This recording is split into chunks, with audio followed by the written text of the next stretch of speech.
atentos. Gracias. Bueno, entonces, no sé si recuerdan cuando habíamos visto ejercicios de turbinas o de bombas, y cuando hablamos del tema de las pérdidas, en algún momento surgió la pregunta de la pérdida, si era de la cañería, si había pérdidas dentro de las turbinas o de las bombas, y qué era lo que teníamos que considerar, ¿sí?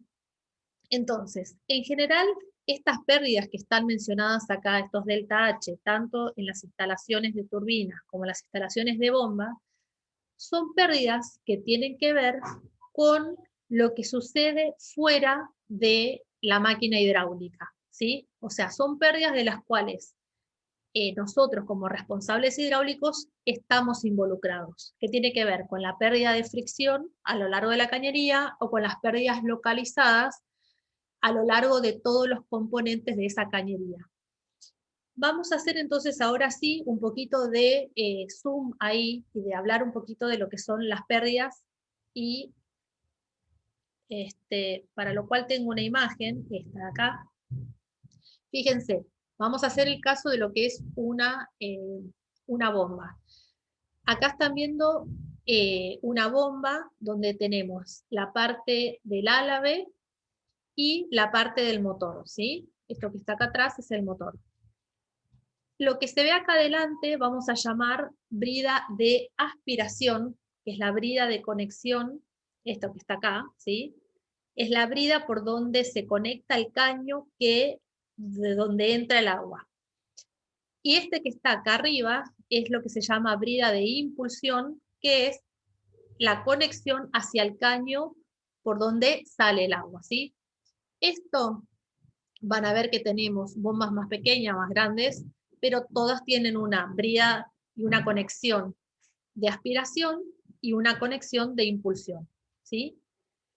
Acá en el esquemita entonces vemos la aspiración, la brida de aspiración, la brida de impulsión y la impulsión. Desde todo lo que pasa desde estas dos bridas, ¿sí?, hacia afuera, que es todo lo que está sombreado en verde, son responsabilidad del instalador, como dice acá, o responsabilidad del cálculo hidráulico, ¿sí? Es el que va a analizar qué pérdidas tiene en todo lo que es verde. Y todo lo que pase dentro de la máquina hidráulica es responsabilidad del fabricante de la turbomáquina. ¿Está? Eso como concepto de pérdidas. Y si bien, digamos, no es algo que nosotros después vayamos como decía, ser responsables, si no es que trabajamos en alguna empresa de bombas o de turbinas, vamos a ver un poquito qué son las pérdidas que ocurren dentro de la máquina, ¿sí? Es decir, las que ocurren afuera ya sabemos, son o por fricción o por pérdidas localizadas por desprendimiento de las capas límites, cosa que ya estudiamos con bastante profundidad los meses anteriores. Vamos a ver qué tipo de pérdidas son las que suelen suceder acá dentro de la máquina. En general, esas pérdidas las podemos clasificar en estos tres rubros. Son pérdidas hidráulicas, son pérdidas volumétricas y son pérdidas mecánicas. Y como bien dice acá esta frase, las máquinas que transforman energía, si bien la energía no se pierde ni se destruye, como es, no se pierde ni se crea, hay pérdidas que hacen que no se pueda aprovechar toda la energía. Entonces no son 100% eficientes. Vamos a ver un poquito qué llamamos las pérdidas hidráulicas. Recuerden que estamos hablando dentro de la máquina, ¿sí? Entonces, tenemos las pérdidas dentro de la máquina por fricción, tal cual nos pasa en las cañerías, y también tenemos pérdidas por cambio de dirección o por desprendimiento de vórtices. Recuerden que todos los cambios de dirección del fluido en contacto con paredes sólidas, todos los cambios de dirección que generan vórtices, todos los vórtices consumen energía, y todos esos vórtices que consumen energía me van a restar energía aprovechable a mí. Entonces, las pérdidas hidráulicas son un poco más de lo que veníamos viendo hasta ahora. Después tenemos otras pérdidas que se llaman volumétricas o intersticiales, que tienen que ver, una, con que suele haber pérdidas por, por fugas, por decir así, por fugas de fluido al exterior, y que son flujos que salen de lo que es la carcasa de la carcasa y el eje de la bomba que está en funcionamiento. Y después hay otras pérdidas interiores que si recuerdan ustedes cuando hablaba, cuando mostraba el ejemplo de la bomba, la filmación de cómo funcionaba una bomba, que decía, en la bomba uno tiene, cuando ingresa el fluido, tiene menor presión y mayor velocidad. Y cuando egresa, tiene menor velocidad y mayor presión. Esa mayor presión, por supuesto, es el delta P que me genera la bomba. Lo que pasa es que dentro de la máquina hidráulica, esa mayor presión hace que ese fluido quiera meterse a la zona por la que ingresó. ¿Se entiende? O sea, dentro de la misma, quiere como recircularse antes de salir a la cañería, quiere volver a meterse dentro del álave. Entonces, esa pérdida, que se llama pérdida por recirculación o por caudal de cortocircuito, también genera que yo pierda cierto fluido que quiere como volver a meterse en la máquina hidráulica. Bueno, esas son las pérdidas volumétricas. Después tenemos pérdidas mecánicas, que tienen que ver con rozamiento del prensa-estopa con el eje de la máquina, todo lo que tenga que ver con las pérdidas de rotación de sólido con sólido, ¿sí? la parte de los engranajes y demás, y el rozamiento de la pared del exterior con la carcasa de la bomba. Entonces, hay ciertas pérdidas que son las que más o menos se mencionan acá, que nosotros no estudiamos en profundidad, pero que el fabricante de alguna manera nos lo va a dar, nos lo va a informar, y ahora vamos a ver cómo, ¿sí? Más allá de que es un dato que nos da el fabricante, vamos a ver dónde nosotros lo vamos a involucrar en nuestro cálculo. Entonces, volviendo a este análisis comparativo que tenemos de los dos tipos de instalaciones, fíjense que yo, la turbina, con una turbina, voy a tener una generación teórica, dijimos siempre, una generación teórica en el eje, de la altura disponible que tenemos en nuestro salto, que recuerden entonces, repaso, altura disponible va a ser la altura geométrica menos las pérdidas en la cañería y menos la velocidad de cinética a la salida. Ahora, esta es la teórica. La que yo voy a lograr tener, a esta, fíjense que yo la tengo que multiplicar por un coeficiente menor a 1, por estas pérdidas que hablaba, que son dentro de la cañería. Entonces, la potencia en el eje real va a ser la teórica multiplicada por un coeficiente eta que voy a llamar, que es el coeficiente de la turbina. Siempre estos coeficientes, por supuesto, son menores a 1, ¿sí?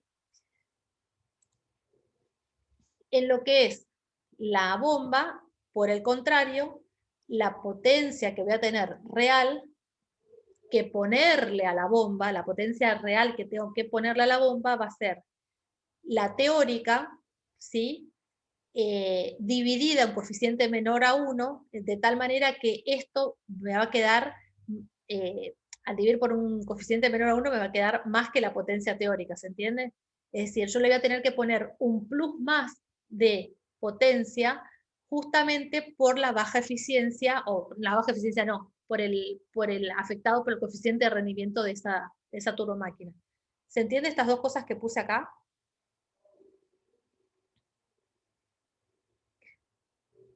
Bueno.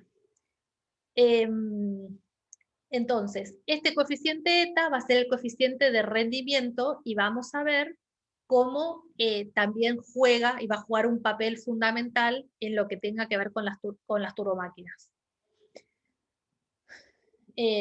Bueno, acá está escrito como definición: eta es un coeficiente de rendimiento y evalúa las pérdidas en una turbomáquina y es suministrado por el fabricante de la misma. Bueno, entonces nos preguntamos, tenemos turbinas, ¿sí? Y como dice esta pregunta, ¿cómo manejamos un amplio rango de prestaciones? ¿Por qué? Piensen que en mi fórmula, y esto, recuerden que esto viene de la ecuación de la energía, tanto para las turbinas como para las bombas, yo tengo estas tres variables. El fluido no lo voy a estar cambiando, ¿sí? Eh, tan rápidamente, pero en una instalación que ya está puesta, voy a tener un componente fluctuante como lo es la altura de impulsión y un componente fluctuante como es el caudal de demanda, ¿sí? Y lo mismo va a pasar acá, es decir, yo tengo un reservorio que puede estar variando su altura y un caudal del cual puedo tener más o menor, depende el ciclo del año. Entonces, ¿cómo uno hace para diseñar una turbina o diseñar una máquina hidráulica que tenga un amplio rango de prestaciones frente a estas variables que están cambiando todo el tiempo, por ahí hora a hora, mes a mes o lo que sea? Entonces, eh, para eso, esto ya lo vimos, lo que se hace es, se generan lo que se llaman series homólogas, es decir, se diseña un tipo de álave, ¿sí? Con un diseño geométrico especial, que cada fabricante, por supuesto, tiene su caballito de batalla diseñado, y lo que hace es genera máquinas homólogas en las cuales va a mantener la similitud dinámica de la cual hablamos en la unidad 4, ¿sí? Entonces, por eso es fundamental eh, poder comprender toda la teoría de análisis dimensional y semejanza que vimos en la unidad 4. Entonces, vamos a ver cómo, a ver en realidad repasar, porque esto lo vimos cuando hicimos ese desarrollo, cómo son los números adimensionales que tienen que ver con la teoría de turbomáquinas, ¿sí? Entonces, este desarrollo que yo pongo acá es un desarrollo que vimos, lo traje de esa presentación, así que yo voy a ir acá, voy a ir bastante rápido, simplemente repasando. El que quiere verlo más lento, vuelve a ver esa clase de unidad 4 que no recuerdo de qué fecha fue, pero es exactamente lo mismo que vimos acá. Entonces, como decía este ejercicio que vimos el 433, las variables que intervienen en el funcionamiento de la turbomáquina son la potencia, el caudal, la altura de impulsión, la gravedad, el diámetro del rotor, la viscosidad dinámica, la velocidad de rotación de la máquina, la densidad del fluido. Entonces íbamos a tener que encontrar cuáles eran los coeficientes adimensionales del caso. Primero definíamos el problema, listando todas las variables que estaban involucradas. Contábamos el número de variables, contábamos el número de unidades adimensionales. Teníamos 8 variables y 3 unidades básicas, ¿sí? De los cuales nos daban n menos k igual a 8 menos 3, 5 números adimensionales. Y íbamos a tratar de encontrar cuáles son estos 5 números adimensionales. Se tomaban tres variables tres variables de repetición, una de la semejanza geométrica que tomábamos el diámetro del rotor, otra de la cinemática que tomábamos la velocidad de rotación de la máquina, y otra de la dinámica que tomábamos la densidad del fluido. De todas estas, las poníamos como variable de repetición para formar los 5 números pi, y siempre lo combinábamos con una de aquellas variables que no estaban tomadas aún.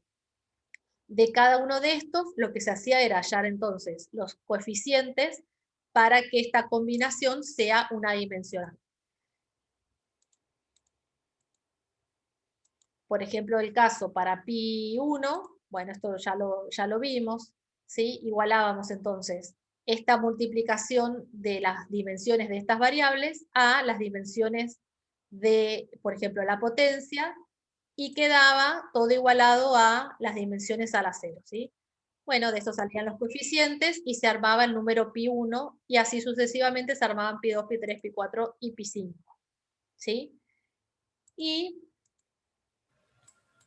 podíamos reorganizar, es decir, el enunciado del problema de empezar con 8 variables a otra función solamente en función de 5 variables, pero que esta vez eran adimensionales.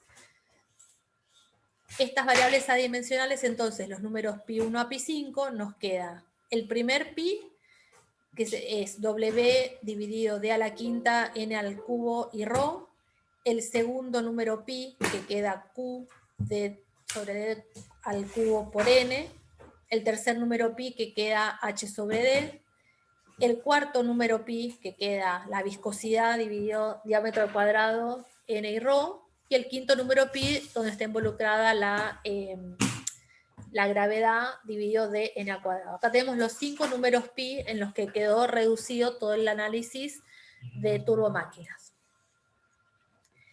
Estos dos números pi, como los ponemos acá, los vamos a combinar, ya que los dos tienen que ver con la energía total entregada o recibida de la máquina. Así que, en principio, estos dos los vamos a combinar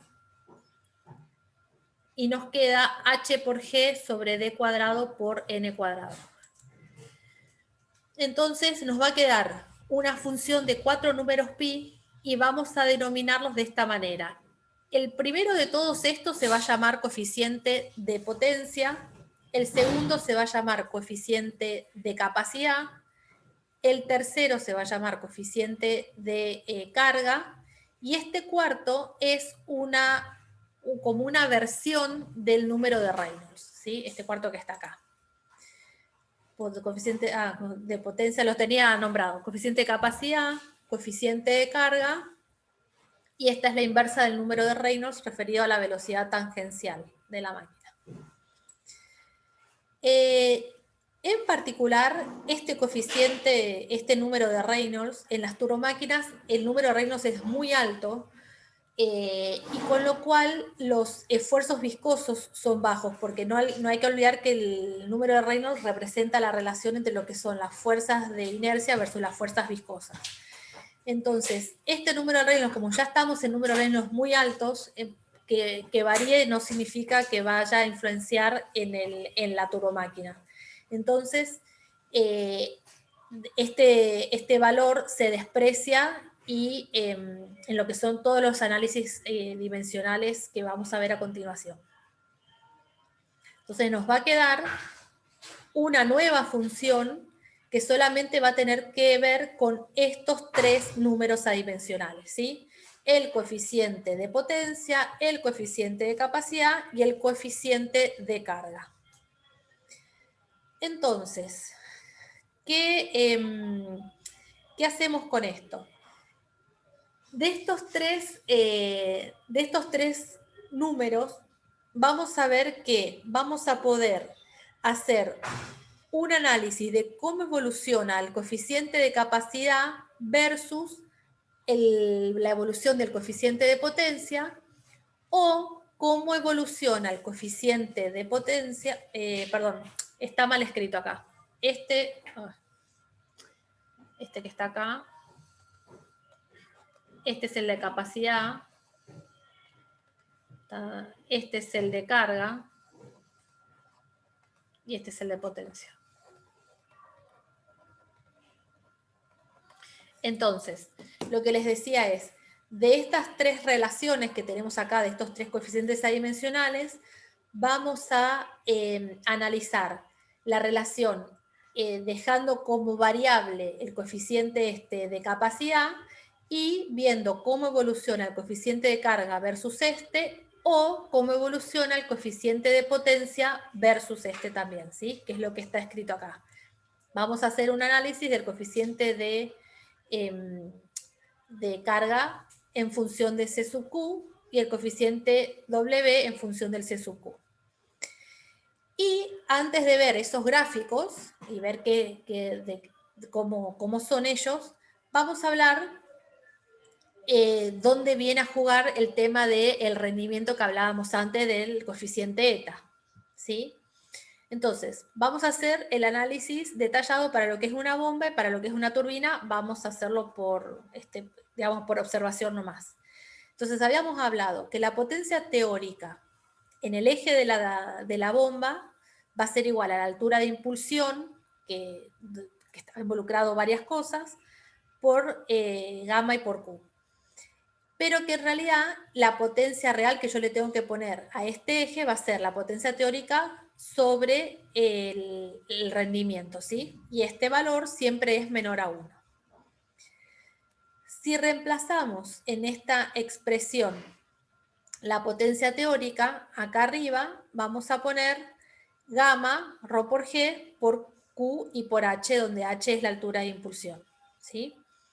Y a esto lo dividimos entonces por la potencia real en el eje. Esto va a ser la definición, o sea, lo que hice fue despejar esto y reemplazar la potencia teórica por lo que me da, digamos, el análisis de la ecuación de la energía.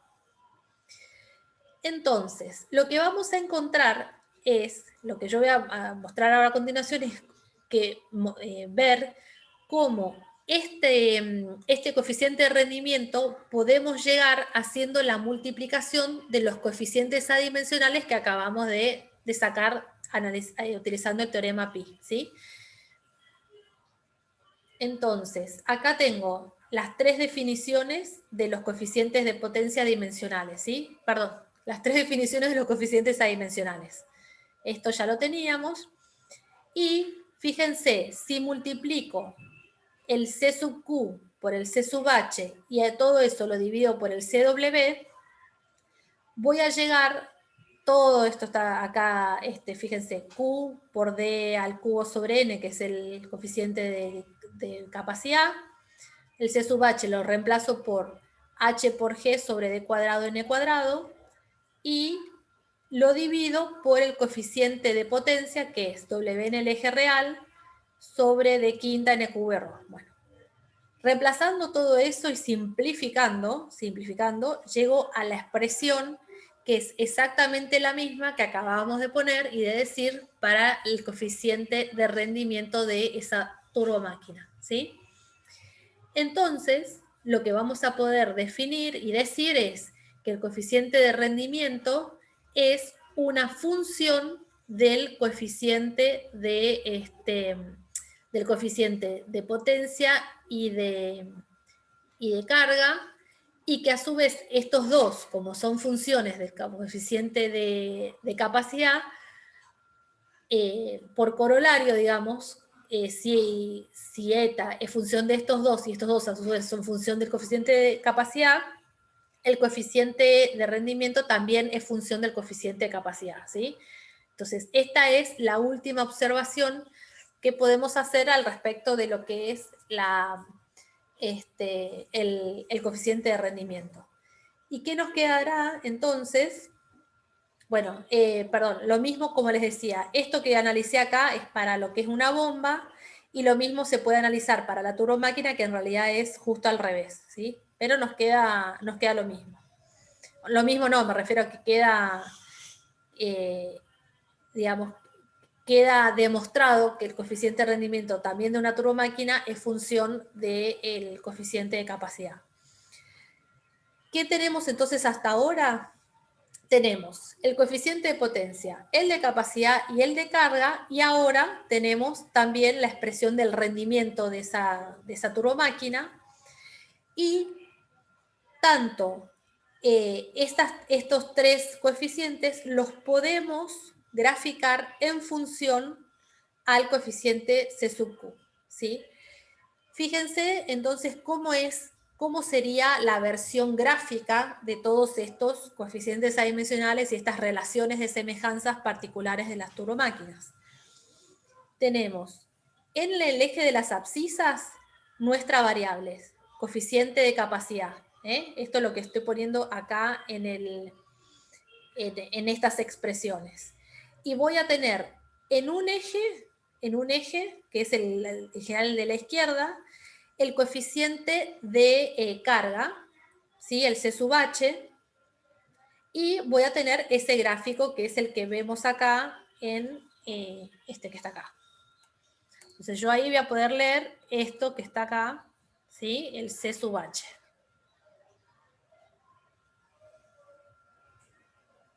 Bueno, ¿sí? Esto es el C sub H. Después, con el mismo eje, C sub Q, voy a poder trazar el coeficiente de potencia, ¿sí? Y lo voy a tener en un eje a la derecha que va entre el 0 y, bueno, acá es 0,5, por ejemplo, ¿sí? Entonces, hasta acá leo el coeficiente C sub H y C sub W, perdón, C sub W, y acá, bueno, tengo dos porque tengo uno para turbina y uno para bomba. Tengo una curva así para turbina, C sub W, perdón, para bomba, y tengo este otro.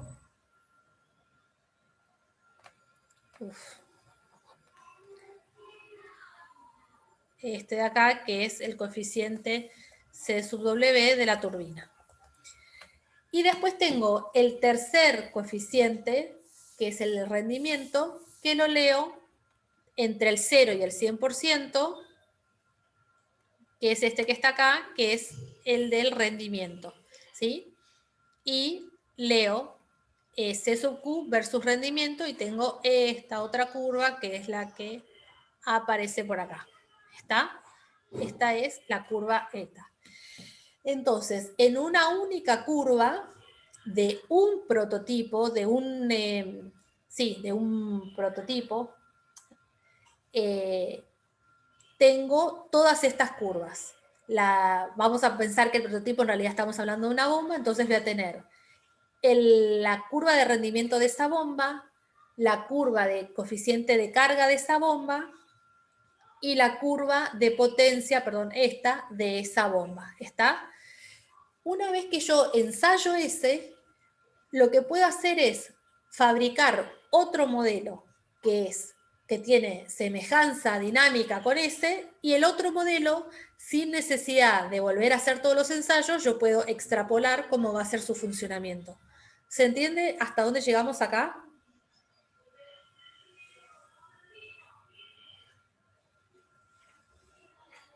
¿Alguna pregunta? Eso último no entendí. Bueno, lo que yo digo es, estas curvas que están acá, en realidad no salen de un análisis teórico, sino que cada una de estas curvas va a salir de un ensayo de un prototipo. ¿Sí? Yo voy a fabricar un prototipo, lo voy a ensayar y voy a trazar estas curvas, estas que mencionábamos acá. Vamos a hacer un ejemplo que yo tengo, o venís vos y decís, mirá, inventé un impulsor para una bomba. Bueno, lo vamos a montar en la bomba. Ese impulsor tiene un diámetro determinado, lo vamos a hacer girar a un n determinado, no sé, 2.900 revoluciones por minuto, y le vamos a ir variando el caudal, vamos a poder calcular qué caudal va pasando, vamos a poder calcular el coeficiente de capacidad, vamos a ir graficando distintos puntos y vamos a ir trazando estas tres curvas, la del rendimiento, la de potencia y la de la altura de impulsión, ¿sí? Al graficar estos tres, en realidad nosotros fabricamos un único prototipo, ¿sí? Lo que vamos a poder hacer es fabricar otro prototipo, otro impulsor, y con las relaciones de semejanza vamos a poder estimar cómo se va a comportar hidráulicamente otro que va a tener similitud dinámica con el que yo ensayé, el único que yo ensayé. ¿Se entiende? Vamos a ver si con los ejemplos que viene a continuación queda más claro, ¿sí?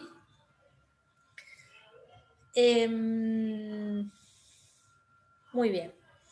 Entonces, volviendo fíjense a esto, volviendo a lo que son las definiciones de los coeficientes de carga, fíjense que todas estas variables que están puestas en cada uno de ellos son variables que yo voy a censar en el ensayo. Yo puedo ver qué diámetro tengo, no me va a ser una sorpresa, digamos, puedo ver qué velocidad de rotación tengo, todo eso se mide. Puedo medir la potencia en el eje, porque puedo medir la potencia consumida eléctrica, puedo ver qué caudal está pasando por el ensayo, y puedo leer la altura de impulsión porque puedo poner 2 sensores de presión y ver qué salto tengo entre antes de la bomba y después de la bomba, ¿sí? Entonces, vamos a ver que de pasar de este gráfico, que vale para toda la serie de bombas y sus homólogas, vamos a poder deconstruir para un modelo de bomba. Que les va a quedar claro con el ejemplo. En principio, fíjense que yo voy a poder pasar de un gráfico como este, que era el mismo que tenía recién, donde tengo C sub H, C sub Q, C sub W y eta, voy a poder construir un gráfico particular para una bomba, ¿sí? Donde en lugar de el coeficiente de capacidad, perdón, el coeficiente de carga, voy a tener la altura de impulsión, en lugar del coeficiente de capacidad voy a tener el caudal, y en lugar del coeficiente de potencia voy a tener la potencia, y el rendimiento, bueno, este sí es el mismo, ¿sí? El rendimiento es el mismo porque es adimensional. Entonces, van a ver cómo de este ejemplo, que son para toda una serie de máquinas, voy a poder hacer mi curva para mi propio, para una de ellas, para una sola de la serie homóloga, ¿sí? Vamos a, ¿cuántos minutos quedan? 8 minutos. Bueno, entonces, vamos a verlo esto con el ejemplo 12.1 que tienen ustedes en el libro. Y el ejemplo dice, una bomba centrífuga de 0,37 metros de diámetro gira a 2.140 revoluciones por minuto con agua a 20 grados. Esta primer tabla que está acá es la tabla que uno mide en ese ensayo, ¿sí? Va variando el caudal de 0 hasta 0,3 metros cúbicos por segundo y va midiendo la altura de impulsión. Esto ya les digo, se mide la presión en realidad, y de ahí se obtiene la altura en metros de columna de agua, y se mide el consumo de la bomba, ¿sí? En kilowatt. Entonces, lo que pide es, vamos a graficar estos coeficientes adimensionales, vamos a graficarlos, y vamos a ver dónde está el punto de máximo rendimiento. ¿Cómo se hace? Bueno, con la definición de cada uno de esos parámetros adimensionales, directamente hago de cada uno, hago Q de cubo N, y así hago todos los pares de puntos, los puntos de cada medición del coeficiente de capacidad. Lo mismo hago el coeficiente del C sub H, el C sub W y el eta, y trazo esas 3 curvas que están acá. Acá abajo entonces tengo el coeficiente que va entre 0 y 0,16, están todos estos puntitos acá graficados. Lo mismo tengo con el rendimiento que está por acá, y lo mismo tengo con el... hay algo que no está... no, sí están graficados todos. Con la curva de la capacidad de carga, ¿sí? Lo otro que dice el ejercicio es, fíjense dónde da el máximo rendimiento la máquina. Entonces tenemos un lugar donde se ve, digamos, que pasa por un máximo la curva de rendimiento, y ese punto, digamos, trazo la vertical y me va a dar 2 puntos donde el coeficiente de carga y el coeficiente de capacidad provocan este máximo. Puedo leer que voy a tener un máximo en un coeficiente de capacidad de 0,11 y un coeficiente de carga de 5,22 y un coeficiente de potencia de 0,675. Este va a ser el lugar de máximo rendimiento de esta turbomáquina, después vamos a ver por qué se va a dar ese lugar, por qué se da esta curva de rendimiento de la turbomáquina. Bueno, entonces este gráfico que está acá, el que se graficó, me va a servir para cualquier máquina que sea homóloga de esta, que pertenezca a esta serie homóloga de turbomáquinas. Y lo que vamos a hacer a continuación es decir, bueno, Yo hasta acá ensayé este modelo. Ahora vamos a cambiar el modelo. Voy a cambiar el impulsor. No sé si cambia impulsor. Sí. Fíjense, va a cambiar el diámetro del impulsor y va a cambiar la velocidad de rotación, pero como va a ser de la misma serie, vamos a poder extrapolar estos resultados a otra sin tener que fabricar y ensayar la otra. No sé si me explico. Entonces, el ejemplo 12.2 lo que dice es, considera una bomba que es geométricamente similar a la anterior y hay que elaborar la curva de comportamiento de H versus Q, pero que tiene otro diámetro de impulsor que tiene 0,7 y una velocidad de 1750 RPM. Hay algo que no les mencioné, pero que puedo hacer acá en el anterior, que es, yo puedo graficar estos valores, ¿sí? O sea, estos valores acá no están graficados porque acá ya están graficados los coeficientes adimensionales. Lo que me pide en el ejemplo siguiente es de esta serie de bombas de construir, por decir así, y volver a armar esta tabla para otro diámetro, para otra velocidad, y graficar esa tabla particular para esa bomba. Entonces, cambiando cambiando el diámetro, cambiando la velocidad de rotación, vamos a ver que teniendo el coeficiente C sub Q, ¿sí?, que calculamos antes en el ejemplo anterior, y reemplazando el D y el N por los nuevos valores, yo puedo calcular todos los valores que van a ser particularmente de esta bomba. Y voy a poder estimar que, por ejemplo, con una bomba que tenga un diámetro de impulsor 0,7 y una velocidad de rotación de 1750, cuando pase un caudal, por ejemplo, como 0,83, voy a poder impulsarlo 239 metros de columna de agua. Mientras que en el caso anterior, vamos a ver cuánto da, por ejemplo, 0, espérense, quiero ver si era... Bueno, acá vamos a ver este ejemplo que es más fácil. Fíjense que me da para un caudal de aproximadamente 0,28 una altura de impulsión de 249. Fíjense cuánto daba la bomba anterior. 0,25, 0,28 daba una altura de impulsión de 67. ¿Se entiende? Que teníamos un impulsor de 37 centímetros y giraba a 2140. Yo ahora estoy fabricando otra bomba, de la cual no la voy a ensayar, pero como sé que es homóloga de la anterior, puedo estimar cuánto va a ser su caudal y su altura de impulsión. ¿Se entiende más o menos?